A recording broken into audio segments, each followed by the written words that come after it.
Tonight, one robbery, 2 carjackings, 4 suspects at large. We have a lot of customers coming with their kids and all, and trust me, I cannot believe that this happened. Why commitment from Windsor's mayor for a 0% property tax increase in next year's budget is drawing criticism. Elections are important. Everybody wants to win. I get that. But we have to keep in mind there's people's livelihoods at stake. And a Windsor woman's late-night car wash crash is followed by a sudden attack inside a police cell area, and the entire ordeal was caught on camera.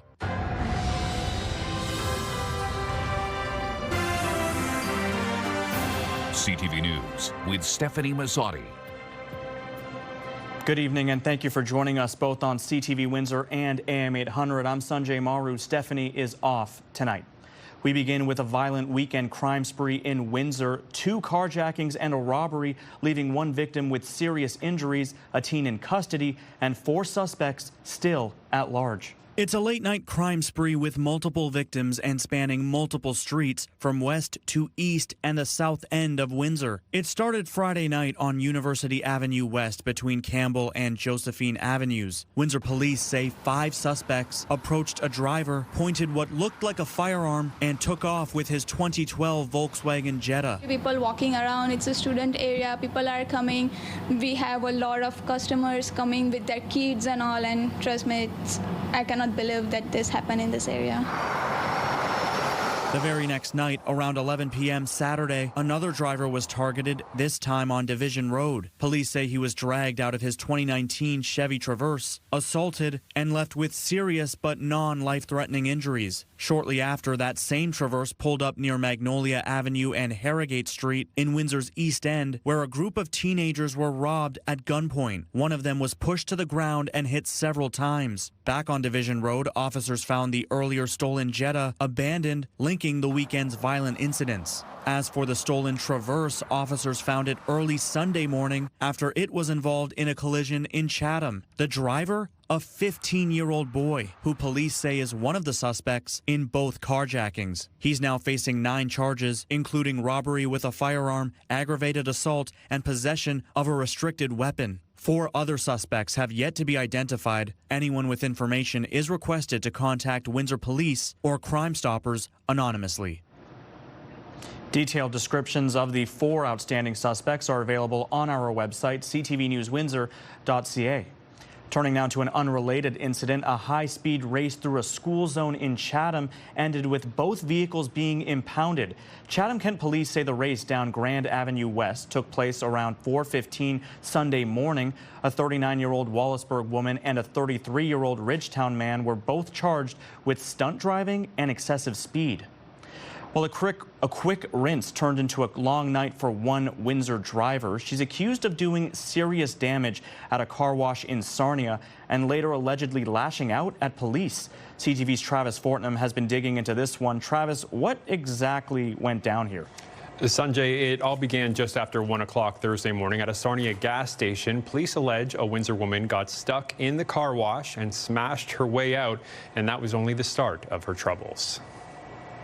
A rare look inside a Sarnia police holding cell showing what officers allege was a sudden, unprovoked attack on one of their own. Police say it happened Saturday morning while 62-year-old Tammy Carey of Windsor was in custody awaiting a bail hearing after another bizarre scene just 2 days earlier, which was also caught on camera. This was around 1 a.m. Thursday. Surveillance video shows a driver pulling into a Sarnia car wash the wrong way through the open exit door. She steps out, checks a locked door, then jumps back in and guns it. The SUV smashes through the closed entrance and peels away into the night, causing an estimated $30,000 in damage. Police later named the driver as Carey. She was arrested Friday night, charged with dangerous operation of a motor vehicle, mischief over $5,000, careless driving, and failing to report an accident. She was held overnight at the Sarnia police station while awaiting bail, which brings us back to that holding cell video. Police allege that around 7:30 Saturday morning, a special constable opened Carey's cell door to hand her a bottle of water when she suddenly lunged. They say a physical confrontation followed, followed, triggering alarms throughout the building. According to police, the officer was able to bring Carey to the ground until others arrived to help. In a statement, Chief Derek Davis said improvements to the detention area are already being considered, including pass-through openings that let officers hand items to prisoners without unlocking the doors. He says, "I am relieved the officer was able to respond to this sudden attack so effectively and that none of our officers were hurt in resolving this incident." Police say Carey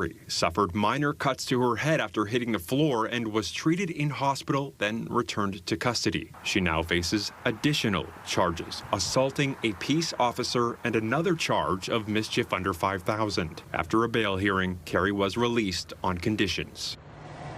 Sarnia police say their investigation into this is complete, but both incidents remain before the courts. Sanjay. All right, some wild video in that story. CTV's Travis Fortnum reporting for us in studio tonight. Motorcycle collisions in both Windsor and Essex County are down slightly this year. According to the OPP, as of October 23rd, officers have recorded 22 crashes involving motorcycles. That is compared with 31 last year and 27 in 2023. There has been one fatal motorcycle crash so far. That was in June on County Road 18.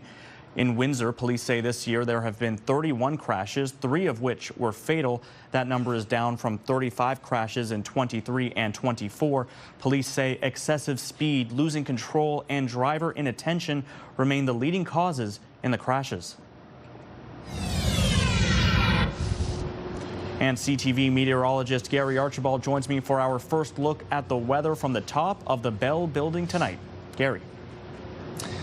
Sanjay, good evening, folks. It's been a clear, sunny day. Ridge of high pressure has provided that clarity. A bit windy, though, and those wind gusts could exceed 50 kilometers per hour later tonight. We are clear through the overnight. The satellite radar imagery is showing us that essentially all of our great province is under its influence, clear throughout the beautiful Great Lakes. It's made for a great fall day to take in the scenery. Those colorful leaves, though, are likely to end up on the forest floors, no doubt, sooner than later. The winds have certainly been a big factor in that. I'll break down what you need to know, see if we get a lot cooler for the weekend coming up. That's all coming up with my forecast just ahead. Windsor's mayor is calling for a 0% property tax increase in next year's budget. Drew Dilkins says it's about keeping life affordable, but some say the move could come with hidden costs and even political motives. CTV's Chris Campbell joins us now from the newsroom with more. Chris. Yes, Sanjay, the mayor says the city can hold the line on taxes without cutting services. And while others question how that's possible, one city councillor who supports the idea wonders why this approach wasn't taken sooner. Using strong mayor powers, Windsor Mayor Drew Dilkins is directing administration to come up with a 2026 city budget with a 0% tax increase. I think it's realistic. At the end of the day, we know that we are living in uncertain times. We know that the economy is feeling the effects of tariffs and inflation, and we know that residents are scared right now, not knowing what Donald Trump may do next. He says the goal is to maintain funding for infrastructure, asset management, and growth while helping residents manage the cost of living. It is clear you can't do zero forever, and we've done it for a number of years, but the past few years we have not seen zero. The commitment that I made in 2022 when I knocked on everyone's door was that I would bring in budgets at or below the rate of inflation, and we've been able to do that. But former city councillor Reno Bordelin tells AM 800 that keeping taxes flat could lead to service cuts or higher user fees. When we talk about cutting taxes, especially at a time like this, it only helps the upper echelon of taxpayers and people who rely on city services the least. This is something we should do every year. Ward 1 councillor Fred Francis says he's always supported the idea of holding the line on taxes, but questions the timing, suggesting the move could be politically motivated ahead of the next municipal election. I get it. Campaigns are important. Elections are important. Everybody wants to win. I get that. But we have to keep in mind there's people's livelihoods at stake, and consistency and being able to afford people money and save them money in the entire term, 4 years, not just an election year, is important. I think he's out of his mind. Residents we spoke with share mixed feelings. If we don't, we're going to end up with a tax bill that's going to kill us because we just can't afford it. We're paying enough taxes, left and right. I would love the 0%. Mayor Dilkins insists he's too busy to be thinking ahead to the next election, which is a year away, minus a day, on October 26th. I'm committed on delivering the promises that I made in 2022 to residents. There will be lots of time in 2026 to talk about future plans. The mayor says the 0% goal is about fiscal responsibility, not politics, and we'll get a better sense of whether it's achievable or not when the draft budget is tabled in the coming weeks. Under Ontario's strong mayor powers, once the budget is tabled, council will have 30 days to review and make any recommendations for change. Sanjay? All right, something we'll be looking out for closely. CTV's Chris Campbell reporting for us tonight. So here's our question of the day. Do you support Windsor Mayor Drew Dilkins' call for a 0% tax increase for 2026? Go to our website to cast your vote. That's ctvnewswindsor.ca. On Friday, we asked which team you are cheering for in the World Series. Out of almost 900 votes, a whopping 87% say they are cheering for the Jays. And with that, the Blue Jays are looking to bounce back after a tough Game 2 loss at home Saturday night. They'll now play 3 straight games on the road at Dodger Stadium. CTV's Sean Leathong is live this hour at Dodger Stadium and joins us. Sean, with the games tied, what is the atmosphere like over there? Well, it's anticipation, Sanjay, because the Dodgers did what they wanted to do in Toronto. They come back with a split because they know how hard it can be to win on the road, and now they're back in the ballpark where they won 52 games this year. All teams in the major leagues are stronger at home. The Dodgers were very strong at home. They've got Tyler Glasnow on the hill tonight, and he's been excellent for the Dodgers throughout the playoffs. He gave up no runs in his last outing against the Milwaukee Brewers. He's only given up 1 run in the entire playoffs.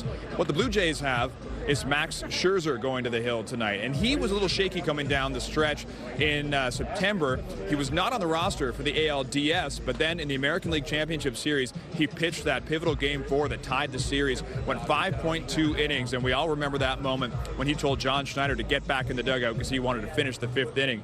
That's the kind of Max that the Blue Jays are hoping to get tonight. Both teams have fiery lineups. You got Vladimir Guerrero Jr., you've got George Springer, you've got Shohei Ohtani on the other side, you got Mookie Betts and Freddie Freeman. So there's a lot of star power on either side. The Blue Jays try and get into the team's bullpen and wear them down. The Dodgers, they can change the game with 1 swing of the bat. Game 3 comes up in just a couple of hours' time. The anticipation is high, and the temperature here is hot. Reporting live, I'm Sean Leathong. I'll send it back to you. All right, Sean, thank you. Yeah, the excitement in the air there is palpable. CTV Sean Leathong reporting for us tonight. Well, Canadians will soon have to be photographed when entering and exiting the U.S., according to new rules from the Department of Homeland Security. The new condition will apply to travelers no matter how they cross, whether it's by land, air, or through a port. It's part of a move to collect biometric data introduced several years ago. No word yet on when this would be rolled out. Well, it's voting day for residents of Windsor's Ward 2. Polls will be open until 8 p.m. tonight. 15 candidates are seeking the vacant seat. There are 7 polling stations, and residents can vote at any one of them. Voter notification cards were not issued, so one is not needed to cast a ballot. At 8 p.m., that's 8 p.m., the tabulators will be brought back to City Hall to be counted. Unofficial results will be available later tonight. The city is aiming to have the winning candidate sworn in before the next council meeting on November 10th. Canada-U.S. trade action has left few industries unscathed in Windsor-Essex, but there is one good news story. Without American wine on LCBO shelves, Essex County vineyards say they are in the midst of a record year. CTV's Robert Lothian explains. Across about 12 acres of grapes, Colchester Ridge is in the midst of a busy season. With only 2 varieties left to pick, this one is already being chalked up as a success. The growing season is always good in this area. Producing wine-quality grapes requires certain weather conditions. A mix of hot, dry conditions throughout the summer and early fall made for the perfect mix. When we have excessive rains and things of this nature, the berries swell up, they take on all the moisture, and that waters down the sugars that are available in the grapes. So the drier it is, the sweeter our grapes. It's been a hot and heavy one. We've pulled in a lot more grapes than we ever have before. Sprucewood Shores President Steve Mitchell says success is also growing outside the vineyard. The LCBO is reporting sales of Ontario VQA wines made strictly from Ontario grapes are up 67% compared to this time last year. Most years when we have a good year, you might see 4 or 5% growth. That would be a solid growth year. It's 70%, so it's actually gone bonkers. Mitchell credits a shift in provincial policy that includes Ontario's boycotting of most U.S. spirits and wine as part of the ongoing trade war. In the era of trade wars and, people basically looking at what we're buying from and, what we're buying, it makes a lot of sense for us to buy and grow something here that we can make. To buy from somewhere else is just another trade imbalance. Ever since they removed the American wines from the shelf, they had to make up the shortfall, so they started to promote our wines. While there's no telling when U.S. wines will return to Ontario shelves, producers in Essex County are confident new customers are here to stay. Robert Lothian, CTV News, Harrow. Do you have a story idea you would like us to do? Let us know. Send us a text at 10400. You can also send us photos and video. No new tariff talks on the table, and President Trump's frustration with Canada, it's only growing. Details still ahead on Windsor's News Leader. And the AM 800 rink is still closed after last year's fire, kicked out of their home rink. Where have the curlers gone? Are they playing elsewhere or skipping the season? Tomorrow, born in the cells of the historic Chatham Jail, a local film is earning big screen buzz and a prestigious invitation. That's tomorrow at 6 on CTV News.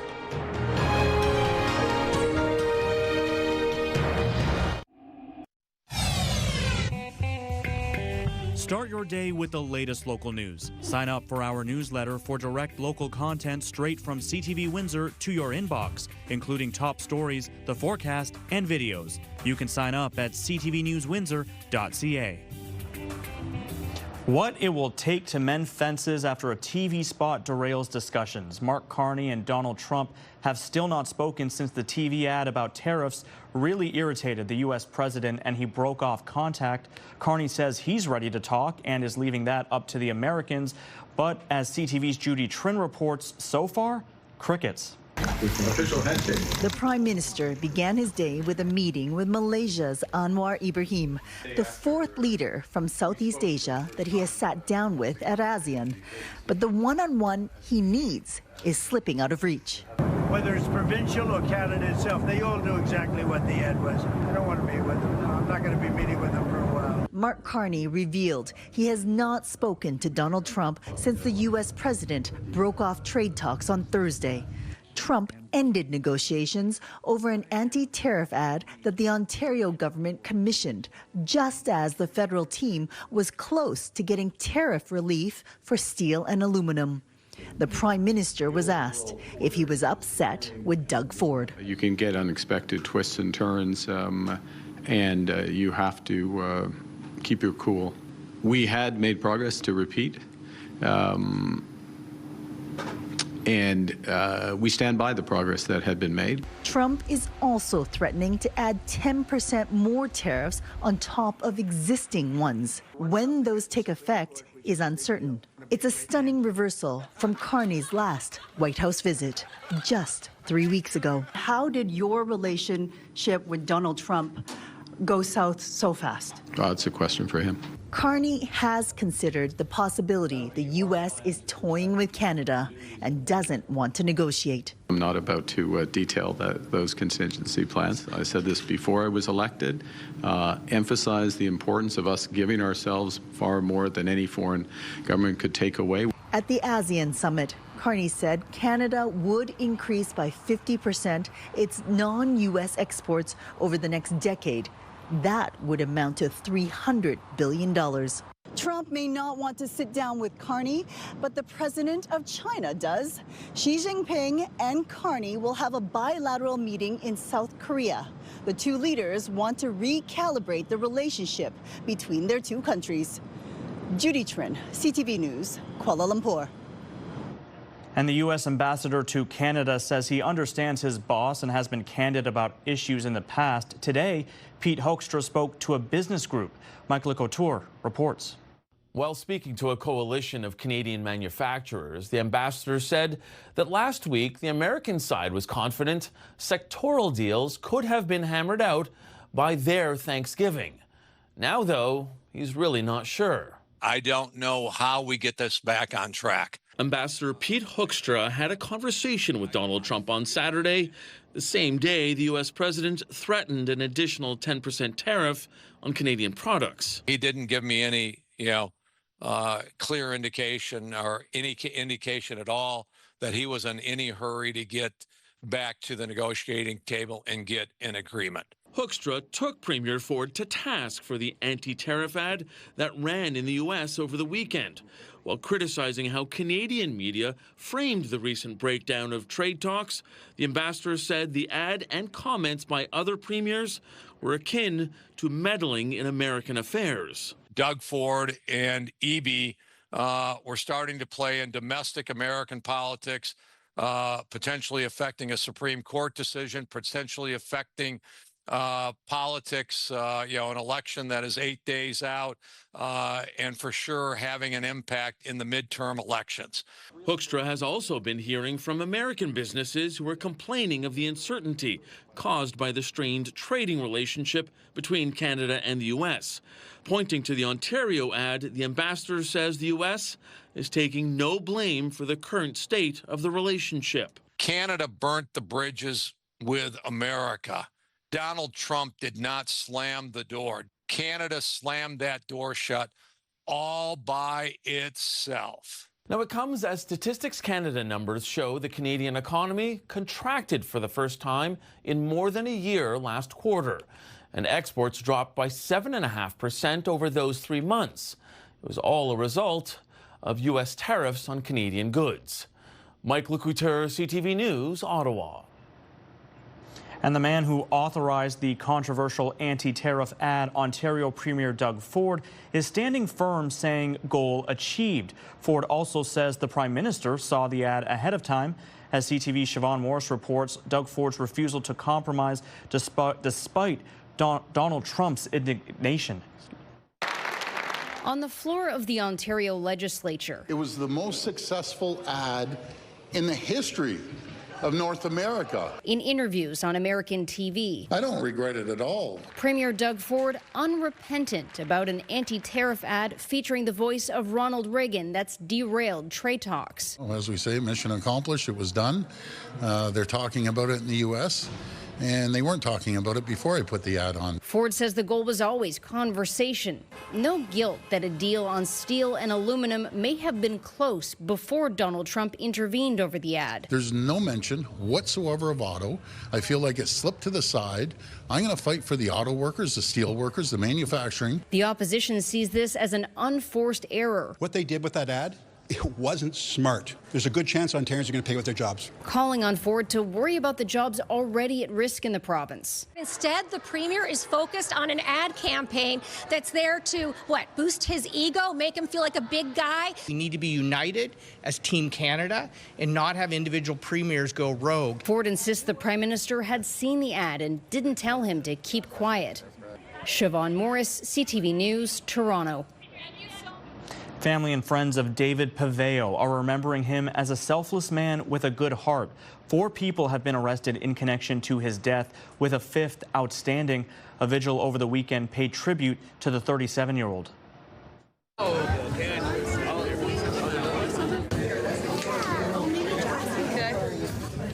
Your presence means more than words can express. His happiness when he was around friends and family was the most important thing. He never had a bad day. Whenever Dave was around, he never had a bad day. David was someone who had his struggles, but he also had a good heart. He was kind, generous, and would help anyone if he could. He decided he wanted to do some music as well, so we brought him in. We trained him to do some music, some hip-hop music, some rap. And Dave turned out to be a shining star on stage. Yo, it's Lil Z, and I'm back again. I'm just chilling in the school. He was front stage, the perfect hype man for any group. He was very vibrant and happy, and he had no shame in conducting himself in front of a crowd. So we want justice for Dave. We're going to get to the bottom of this, and people are going to be persecuted for what they've done. It's a terrible thing. He didn't deserve to die. A new reminder of those who paid the ultimate sacrifice is nearly finished just in time for Remembrance Day. Canadians do well around November 11th. We can do better year-round, and I think doing this is going to help move that along and maybe forward. A new commemorative sidewalk outside Legion Branch 255 will be maintained year-round. The artworks pay homage to all local veterans, featuring the words, "Lest we forget." Donations by city councilors Gary Kashik and Joanne Geniak and work by the city of Windsor helped bring the work to life. Organizers hope the last of the painting will be finished this week before the Poppy campaign starts on Friday. The purpose is here at the Legion, we celebrate our veterans every day, all year round. Unfortunately, it doesn't happen all across Canada year round. Most people, November 11th is the day that we celebrate our veterans. So this here is going to be a constant reminder when people walk by.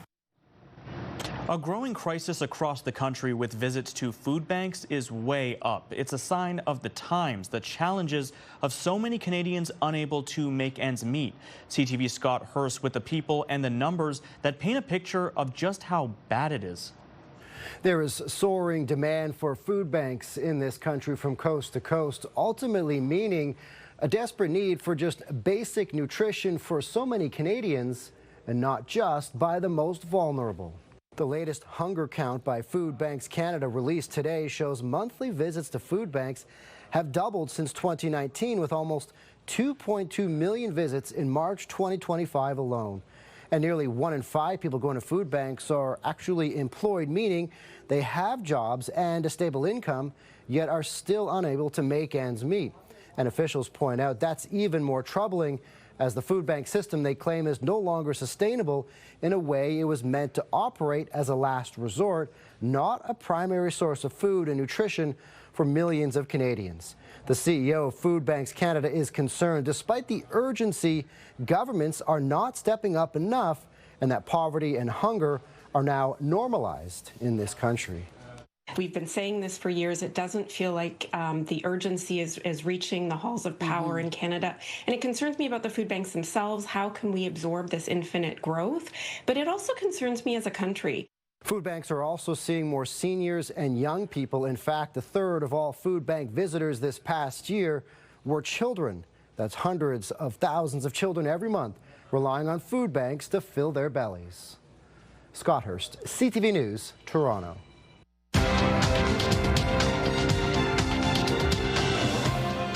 In Toronto, the TSX was off 77 points to start the trading week. On Wall Street, the Dow Jones spiked 337 and the Nasdaq jumped 432. The dollar was up about 1/10 of a cent. Gold dropped over $118 per ounce and oil lost 19 cents a barrel.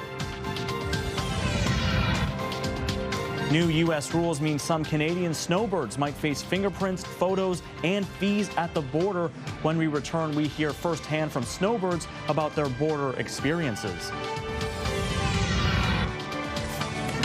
Let's look at our CTV News weather snapshot. Thanks to Jonathan Brown for this great image. Just ahead, will a clear, cool night and early morning be in store? Will sunshine be the weather story through the day? We'll find out next on CTV News Windsor. Discussion here at Windsor City Hall. Windsor's top stories. A major project is about to get underway. Breaking news alerts. Severe weather is a possibility. And watch live. Good evening, and thank you for joining us. Download the CTV News app.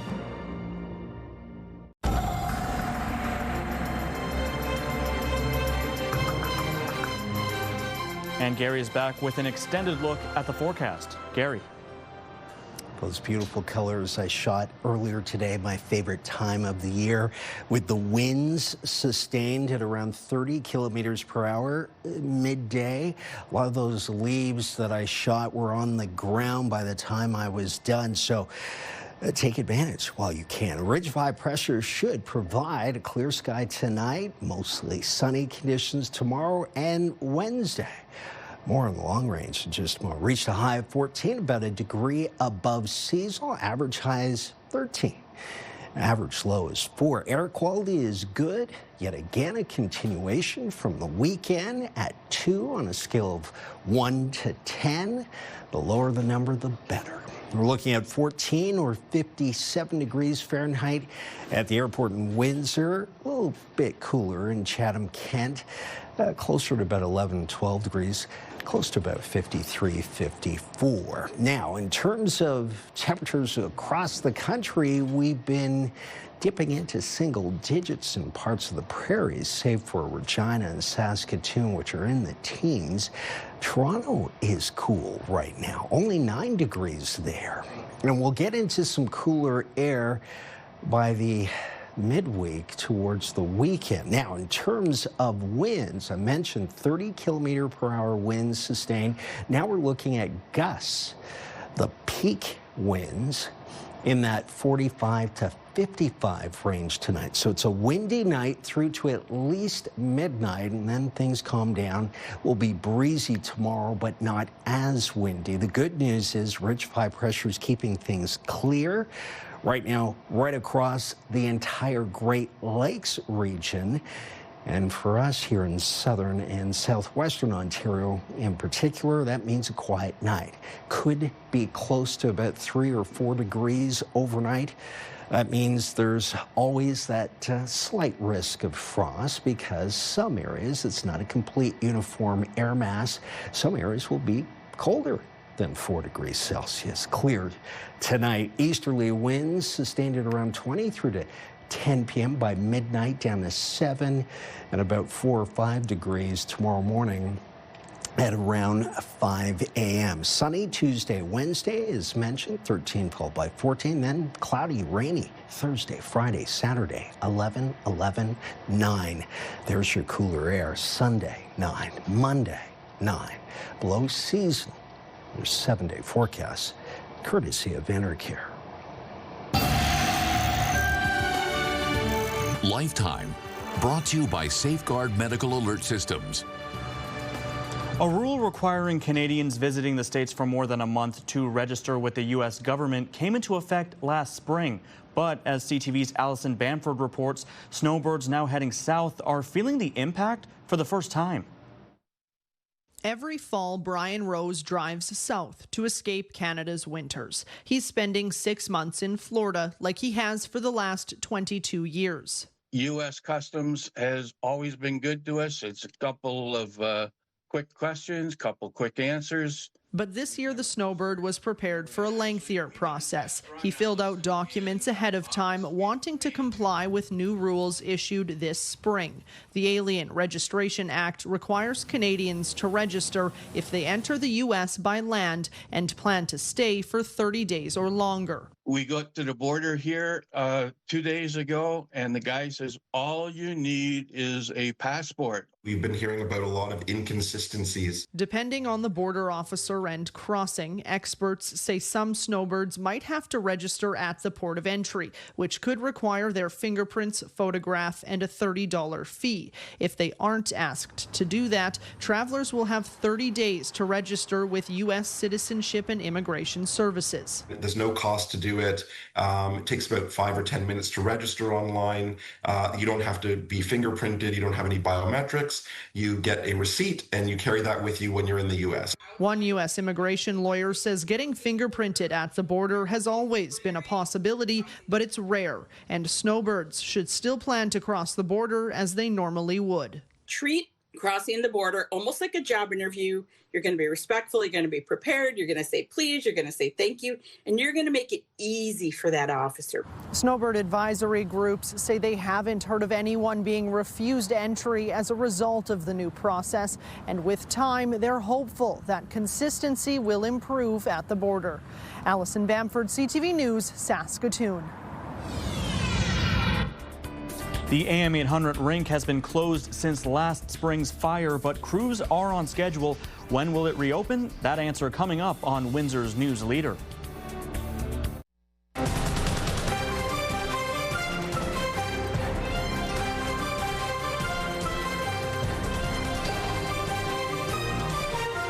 Repair work on the fire-damaged rink at Windsor's WFCU Center continues, and officials say despite challenges, the project remains on schedule.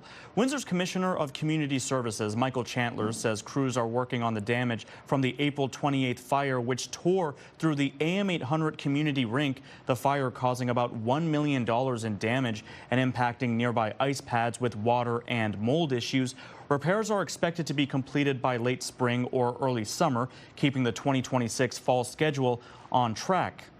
Now, that's some relief for local curlers, but is it enough? Some have found a new home, while others go to great lengths to continue playing as the city of Windsor continues to repair the WFCU Center. As CTV's Bob Belichico shows us, the hope is to be back home at this time next year. We have a waiting list of 27 people right now that want to join us. Not ideal, but reality for the curling community. Curlers are displaced from the Capri Recreation Complex because of repair work being done at the WFCU Center after a fire earlier this year caused $1 million damage. The Windsor Curling Club's Senior Association is curling at Beach Grove. We're very, very thankful that Beach Grove let us in for the year. The ice is phenomenal. The service is fantastic. We're having a lot of fun, and we're staying active. That's the main thing for older people. Joanne Kozak has been curling for 30 years and was struggling to find an alternative for the season. I was thinking about pickleball, and I don't know if I would have been able to make it, so curling is definitely for me. It was open ice. They weren't using the ice, so it was a good deal for them too, and it was a great deal for us. Terry Hoof's daughter is like many young Windsor curlers who have one option. She's had to go to Leamington, and so she's in Windsor, works till 5, has to drive out to Leamington, curls there from like 6 till 9, and then has to drive home again and then get to work the next day. There are some not curling this season at all. The hope is curlers will be back at the Capri Complex at this time next year. And there's a little bit of anticipation of, are we going to, or are we not? And if we're, let's hope we're going to. So far, it looks good. It's on schedule, and we hope to finish late spring, early summer, and then next fall, winter, we'll be ready to go for all of our user groups.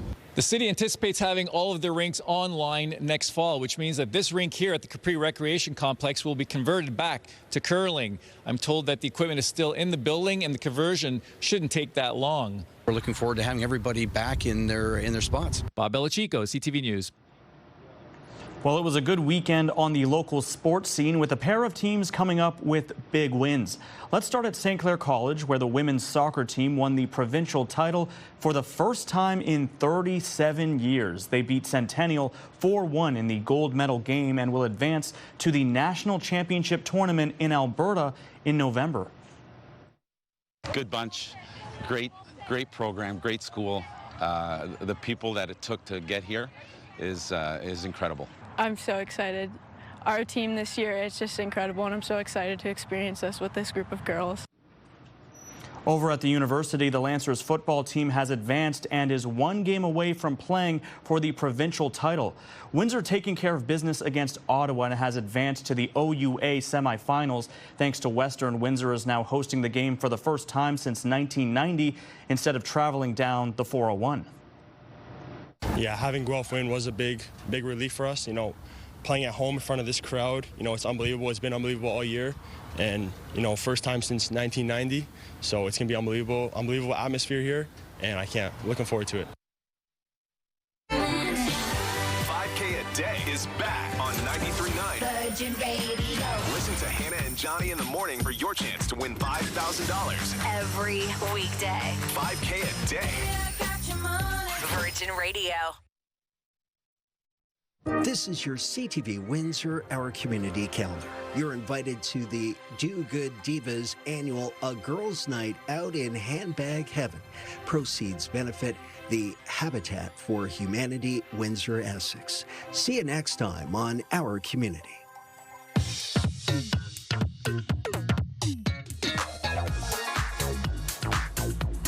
That's my favorite intro. Time now to check in on what's happening now with Melanie Kentner. And Melanie, I understand the Windsor Spitfires are looking to update their jerseys?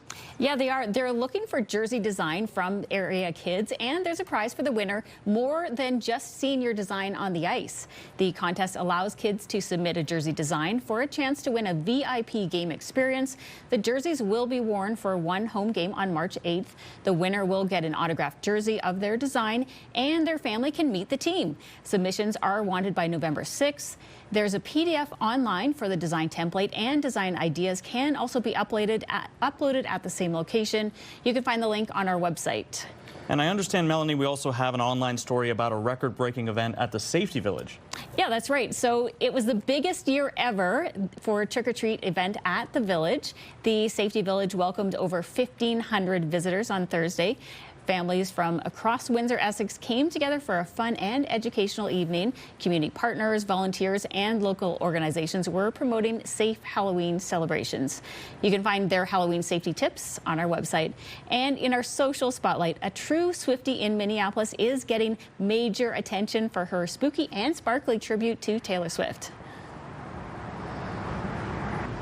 Miranda Sukup turned her yard into Life of a Showghoul spectacle, a play on the title of Swift's latest album.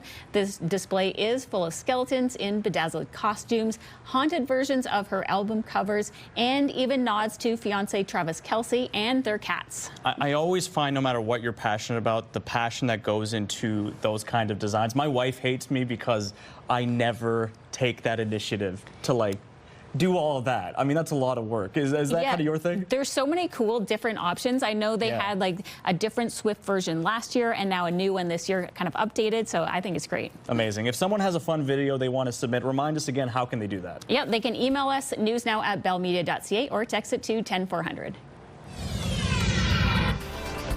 A young fan is keeping his eye on the Blue Jays literally. He's so devoted, he's got a Blue Jays prosthetic eye. That story when we return. The latest news to start your day. Interviews, conversations with the top officials, the difference makers, and personalities in Windsor, Essex. Only on Windsor, Essex #1 morning show. It's Mornings with Mike and Meg on AM 800.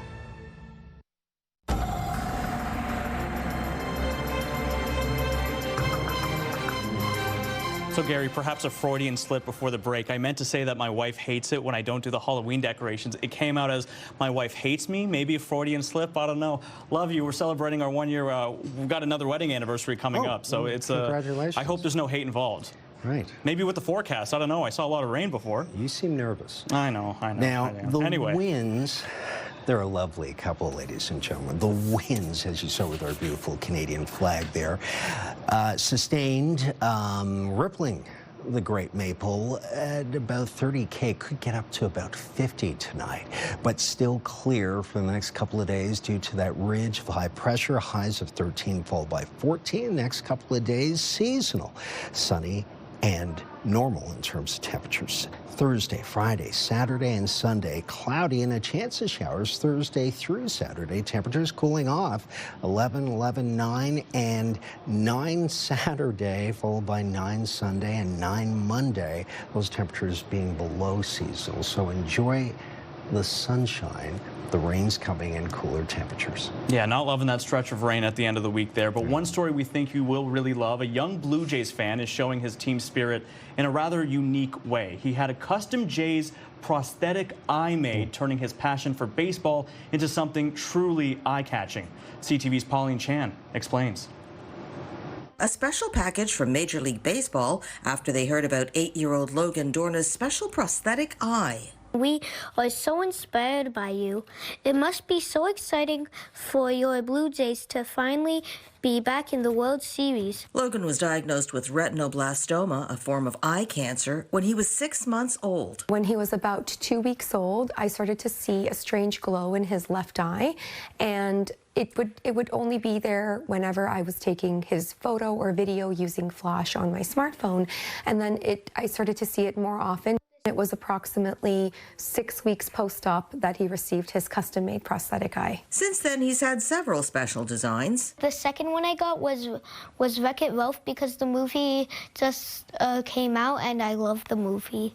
I did Mario for my third, Kirby for my fourth, and the Zelda Triforce for my fifth. Then last month, the young Jays fan was due for a new prosthesis. Logan's special prosthesis was made about 3 weeks ago when the Jays found out they'd made it to the playoffs. The prosthetics now are made from a heat-cure, medical-grade acrylic plastic. Matthew Milne is Logan's ocularist. He wanted a Blue Jays eye made to celebrate the Blue Jays making the World Series, so he specified that he wanted the Blue Jays logo, the stitching, and a golden iris to celebrate the occasion. Logan says the gold is to remind him of the glow from his eye when his mom first spotted the tumor. And he says his favorite Jay is Max Scherzer. Because he has two different colored eyes, brown and blue. Logan has vowed to keep his prosthesis in place until the Jays win the World Series. Pauline Chan, CTV News. Yeah, that's what the #1 Jays fan looks like right there. Get that kid on the field. I mean, the dedication. He should throw out the first pitch. 100%. Right. We need to win at least one of the next three, of course, Definitely. to bring it back home. Definitely. Going to be watching out for that one. On behalf of our dedicated team here at CTV News Windsor, thank you so much for watching. For updates throughout the evening, go to ctvnewswindsor.ca. Carlisle Facette and I will be back with your only late local newscast after the football game. Yes, I forgot about that. Have a great night. Carlisle's good, man. We love see Carlisle. you then.